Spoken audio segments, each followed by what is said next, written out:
Donc en fait, pendant assez longtemps, j'ai hésité entre plusieurs disciplines, notamment la musique et les sciences. Et j'ai décidé de m'orienter plutôt vers les sciences juste après le bac. Je suis partie en classe préparatoire. Et je ne sais pas si c'est vraiment un choix qui était par goût ou parce que j'avais des facilités dans ce domaine. Et, et voilà, je crois que j'ai vraiment réalisé que j'avais un goût pour les sciences en classe préparatoire et surtout après à l'école normale où j'ai eu des profs super passionnés et super passionnants. Et dans le cadre professionnel, quel a été votre parcours? Donc après ma thèse, je suis rentrée au CNRS comme chargée de recherche, qui était une super opportunité parce qu'on a beaucoup de temps et beaucoup de flexibilité pour réfléchir à des problèmes un peu difficiles. Et puis ensuite, je suis passée professeure à l'université à Paris. J'étais quelques années à l'école normale à Paris et maintenant je suis à l'école normale supérieure à Lyon. Alors, vous avez été élu à l'Académie des sciences en 2013. Pouvez-vous nous en dire un peu plus sur cette élection? Je pense que la première chose qu'il faut que je dise, c'est que j'ai été très surprise de cette élection. Je m'y attendais absolument pas. Pour moi, c'était une reconnaissance plus de fin de carrière, enfin en tout cas de gens qui étaient déjà assez seniors et très reconnus dans leur discipline. Euh, donc j'ai été à la fois impressionnée, évidemment ça fait plaisir, mais aussi un petit peu gênée par rapport à certains collègues. Et voilà, et aujourd'hui avec un petit peu de recul, ce que je pense c'est que c'est évidemment une distinction, mais c'est surtout, je pense, une possibilité de se mettre au service de la communauté scientifique, voilà, d'insuffler peut-être des idées, un peu, de travail aussi interdisciplinaire que j'apprécie beaucoup. Quel est le domaine de votre spécialité? Donc moi je suis mathématicienne et je travaille à l'interface avec la physique, qui a toujours été une discipline qui m'interroge beaucoup puisque on peut partir de l'observation du monde réel. Après, je ne suis pas physicienne parce que j'ai sans doute moins d'intuition que certains de mes collègues et j'apprécie la démarche du mathématicien qui est vraiment dans la rigueur, dans le fait de comprendre toutes les articulations logiques. Donc voilà, je travaille vraiment à la limite de ces deux disciplines, plus particulièrement ce qu'on appelle les équations aux dérivées partielles, c'est-à-dire qui permettent de modéliser la dynamique, le mouvement, l'évolution de certains systèmes physiques, notamment des fluides et puis des gaz. Comment travaillez-vous? Alors ça c'est une question qui est très compliquée parce que c'est difficile même soi-même d'analyser ce qui se passe dans notre cerveau quand on fait de la recherche.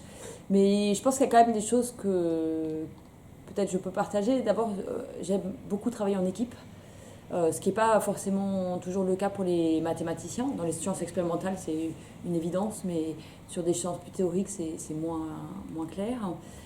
Parce que je trouve que ce travail d'équipe permet de formuler et de faire grandir des idées en fait en s'obligeant à mettre des mots dessus, en s'obligeant à essayer de les partager avec d'autres. Donc c'est vraiment une façon de travailler que j'apprécie beaucoup. Évidemment, ça n'empêche pas qu'il y a un moment où il faut aussi se mettre seul face à sa feuille et essayer de comprendre comment les choses fonctionnent, comment elles s'articulent. Ça n'empêche pas non plus qu'après, une fois qu'on a trouvé des résultats, il y a toute une partie qui est plus de rédaction, de présentation à l'oral.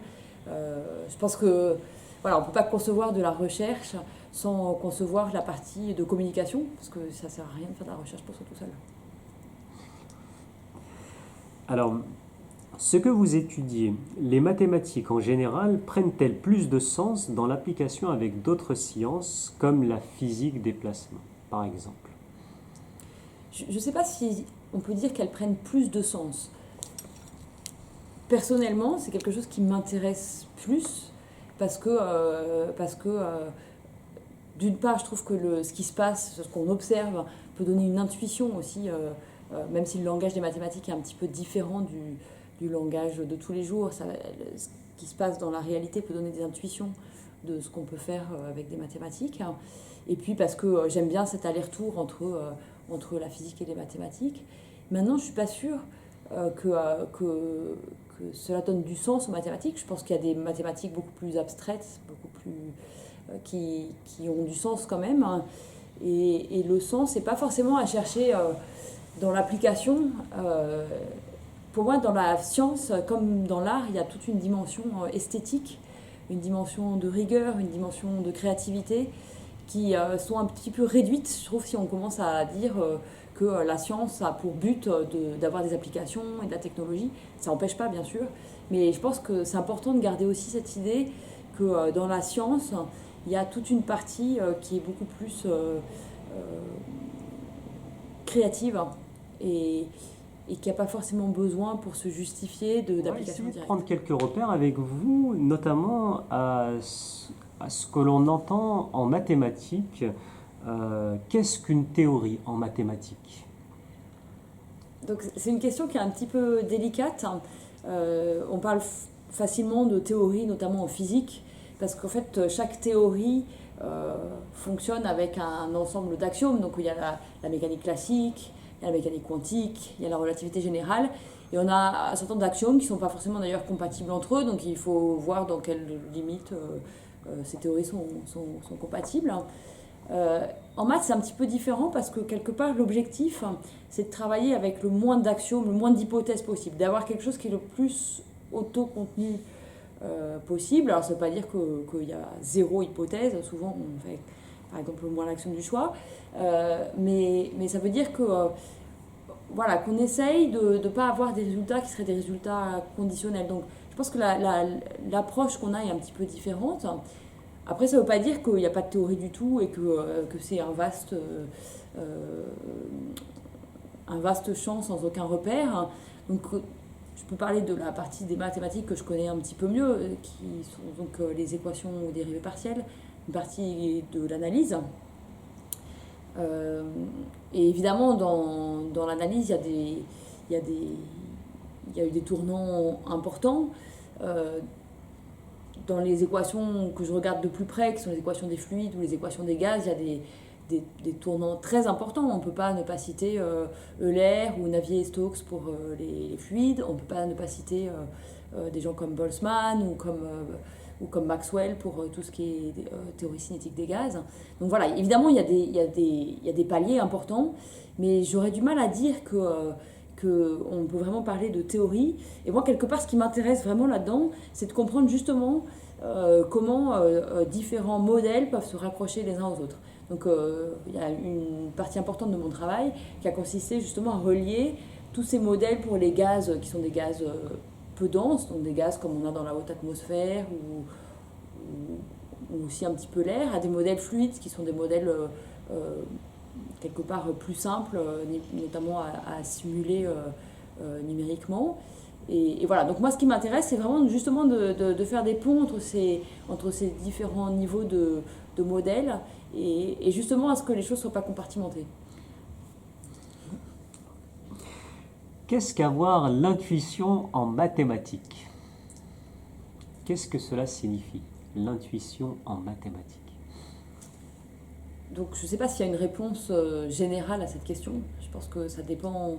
Il y a autant d'intuition que de gens qui font des mathématiques. Pour moi, la question de l'intuition, c'est une question de devenir familier avec des objets. Et en mathématiques, certains de ces objets sont des objets qui sont assez abstraits. Donc ça veut dire que pour avoir de l'intuition, il faut côtoyer beaucoup ces objets, les remuer dans tous les sens, les regarder, lire beaucoup, s'aider aussi des idées que se font de ces objets d'autres gens. Et voilà, c'est à force de les regarder sous toutes les coutures et que je pense on finit par se faire sa propre intuition, sa propre représentation des choses. Et puis après, à faire justement des connexions avec d'autres choses qu'on connaît. Et voilà, la recherche, elle fonctionne comme ça. Elle fonctionne parce qu'on réussit à remettre tous les morceaux de puzzle les uns avec les autres. Mais voilà, pour arriver à faire ce puzzle, je pense que quand on parle d'intuition, c'est cette première étape de la démarche qui est d'arriver à vraiment bien se représenter les objets. Et se représenter un objet abstrait, parfois c'est compliqué. Je pense qu'il y a, c'est l'endroit où beaucoup de gens s'arrêtent, hein, notamment les gens qui ne font pas des sciences de façon plus poussée. On voit qu'il y a des gens qui sont un petit peu allergiques. Et je pense que quelque part, c'est qu'ils n'ont pas forcément pris le temps de devenir familiers avec ces objets. Et je pense que ça, c'est important. Avoir l'esprit mathématique, qu'est-ce que cela représente pour vous? Alors, la réponse la plus évidente, et celle que vous ferez, je pense, n'importe qui si vous lui demandez ça dans la rue, c'est avoir l'esprit logique.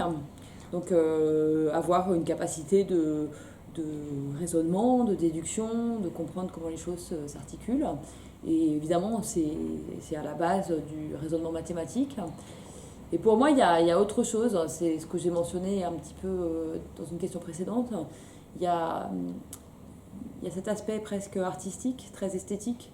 Donc les maths, c'est du raisonnement, mais c'est un langage.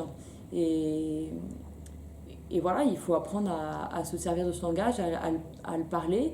Euh, alors c'est un langage qui à première vue semble un peu plus barbare qu'une langue étrangère plus classique. Mais voilà, je crois que vraiment l'idée c'est d'arriver à formuler des choses qui sont des concepts, qui sont des articulations logiques entre des concepts, et puis aussi des nouvelles idées, des choses originales. Enfin, voilà, donc je ne sais pas très bien comment on pourrait qualifier l'esprit mathématique. Il y a beaucoup de mathématiciens qui sont tous très différents les uns des autres.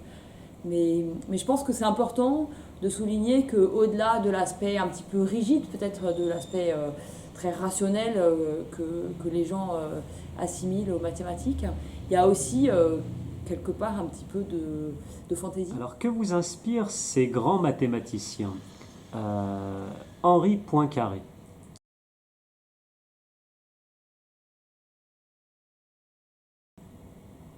Je pense que Henri Poincaré est quelqu'un que je trouve extrêmement impressionnant par la largeur de son spectre scientifique. C'est quelqu'un qui a touché à beaucoup de mathématiques, à un peu de physique.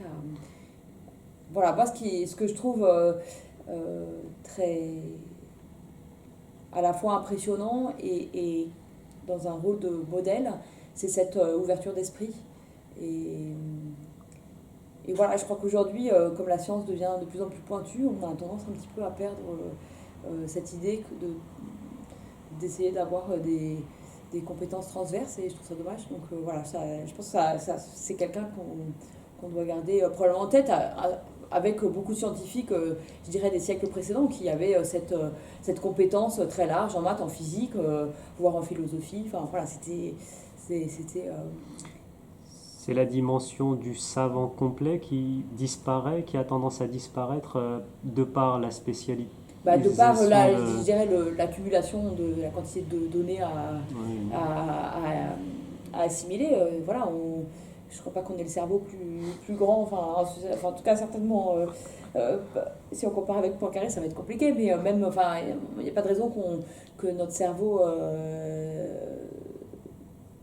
fonctionne beaucoup mieux, beaucoup plus vite que ceux de nos prédécesseurs. Et donc, il y a un moment où juste on est limité par ce qu'on a le temps d'apprendre, ce qu'on a le temps de lire, toute cette science qui foisonne. Parce qu'aujourd'hui, le nombre de scientifiques est aussi beaucoup plus grand. Et donc, ça fourmille de partout.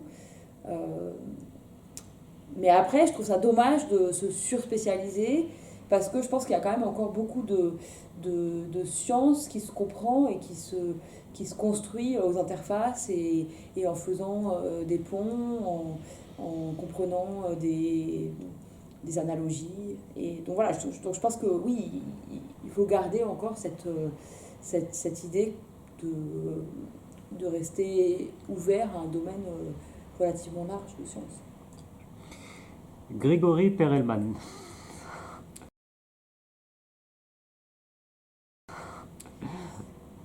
Alors quelque part c'est pas une caricature de mathématicien, mais quand même un personnage très particulier puisque notamment il travaille très en solitaire, très loin de toutes les distinctions. Donc à la fois je trouve ça appréciable que les gens travaillent vraiment pour la science et pas pas dans une espèce de star system qu'on met de plus en plus en avant.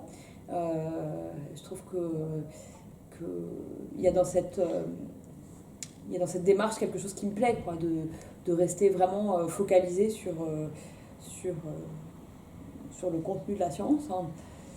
Et par contre, il y a quelque chose qui, moi, que j'ai du mal à comprendre, qui est cet aspect très solitaire. Moi, j'aime beaucoup travailler en équipe. Je trouve qu'on a beaucoup à apprendre des autres et beaucoup à... Et voilà. Alors après, je ne le connais pas du tout personnellement. Peut-être qu'avec son entourage, il a volontiers des discussions, des collaborations.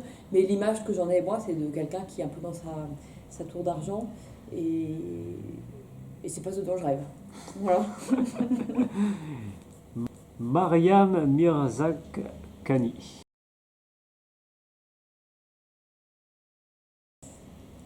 Donc évidemment, elle a été mise beaucoup en avant, puisque elle a été la première femme et la seule à ce jour à recevoir la médaille Fields. Je ne sais pas si, je sais pas comment elle a vécu ça. Je n'aurais pas trop envie de partir, voilà, sur ces histoires de prix. Je trouve que le prix est une bonne chose pour dynamiser la communauté scientifique, pour encourager des jeunes à aller d'avant. Après, il y a beaucoup de déviance possible dans la façon dont ça change le statut des gens, en fait, et ça change leur relation par rapport au reste de la communauté. Bon, je pense pas que Mariam était du tout quelqu'un qui voulait se mettre sur un piédestal. Je connais pas bien les maths non plus qu'elle a fait, puisque c'est des systèmes dynamiques, c'est pas très loin de l'analyse, mais quand même pas si près, donc je peux pas du tout comprendre ce qu'elle fait. Et l'image qu'elle laisse, enfin, l'image de quelqu'un qui est parti trop tôt, c'est l'image de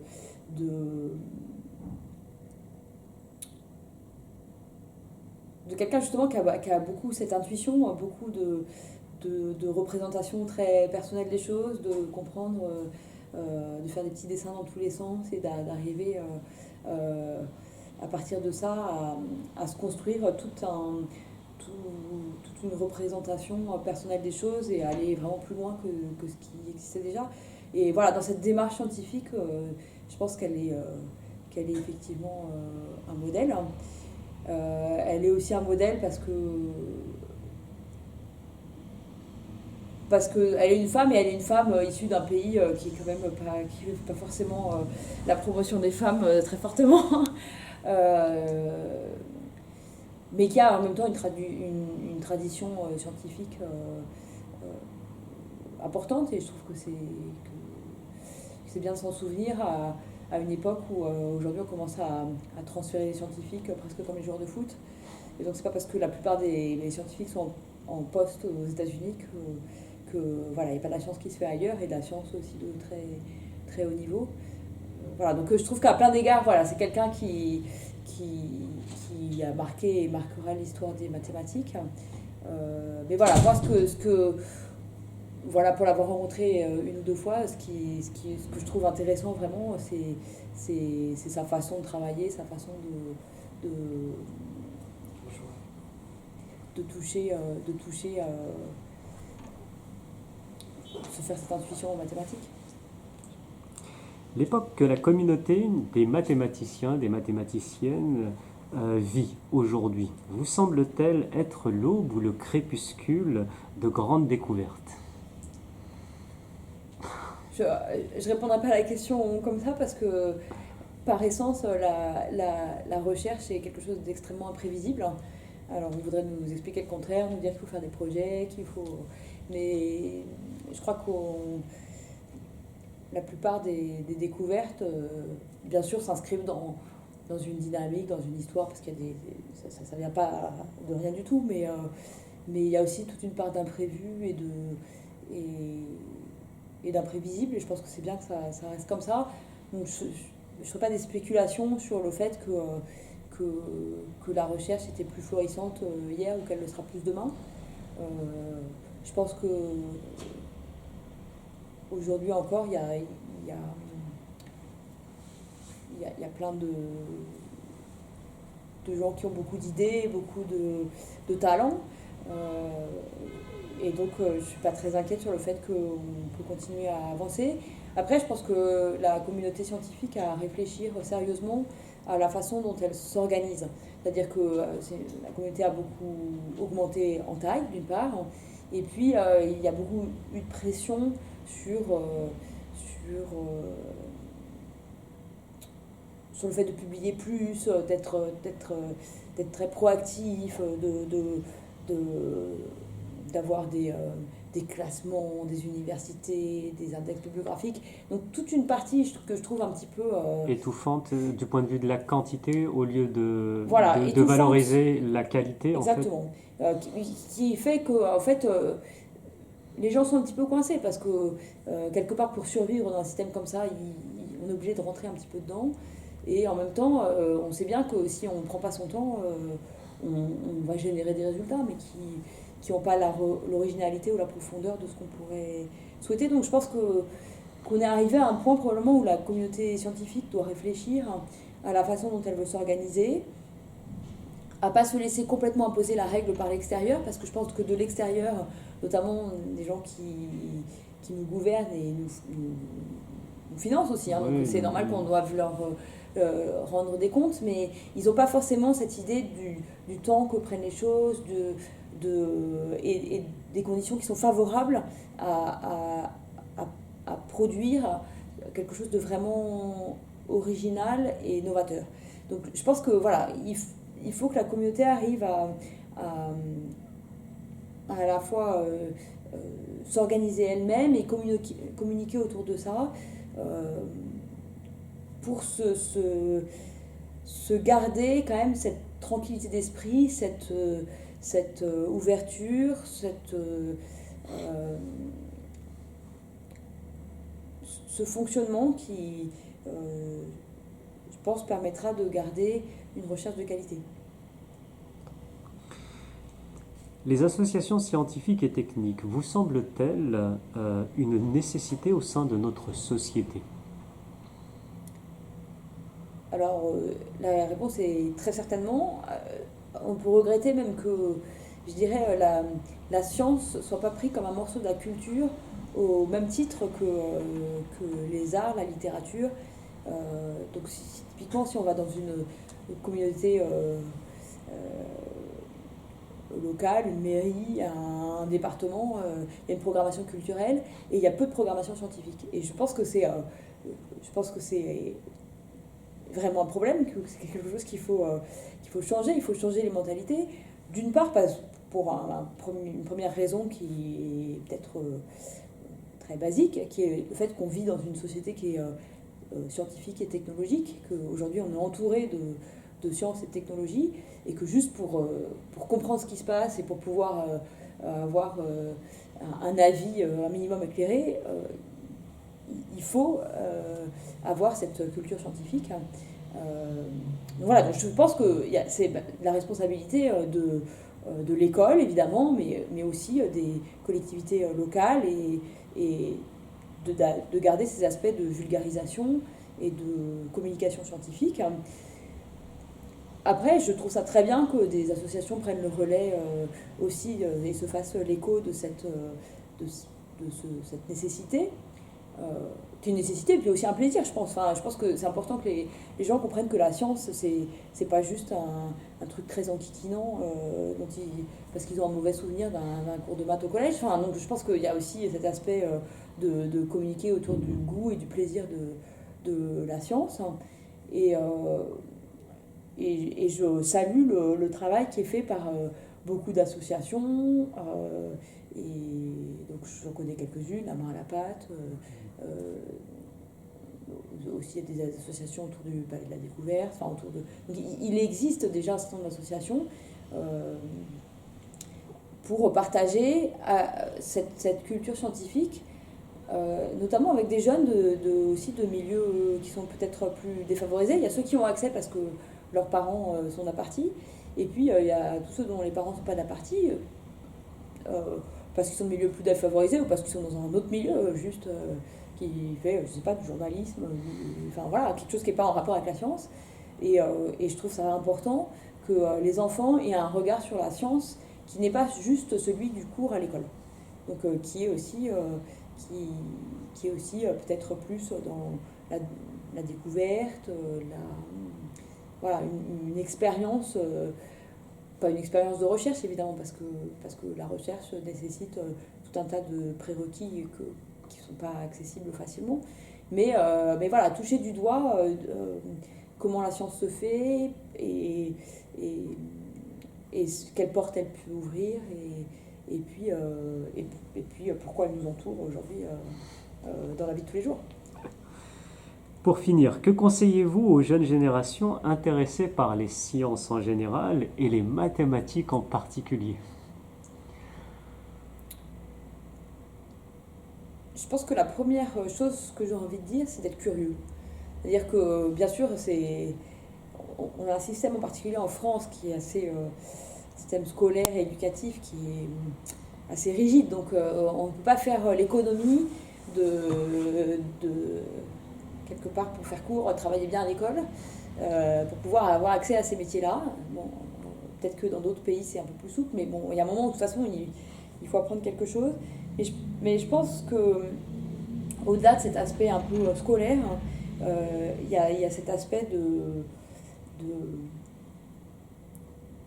d'apprendre aussi sur le tas, d'être curieux, de juste se poser des questions, de ne pas s'asseoir dans des certitudes. Et je pense que ça, même pour ceux qui ne veulent pas faire des sciences, c'est quelque chose qui est important, de rester un esprit en mouvement, de se questionner toujours, même sur ce qui semblait acquis, mais qui peut-être, si on le regarde d'une autre façon, on peut donner des nouvelles idées, des nouvelles pistes pour aller plus loin.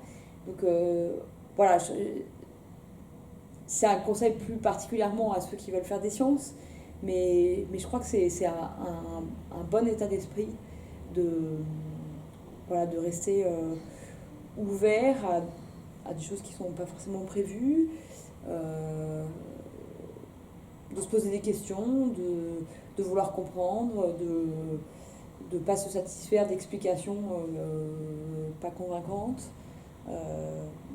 Voilà, d'aller dans ses retranchements, de pousser aussi les autres dans leurs retranchements, même voilà, de façon polie et gentille, hein, c'est pas la question, mais voilà, de pas penser que les choses sont gravées dans le marbre une fois pour toutes.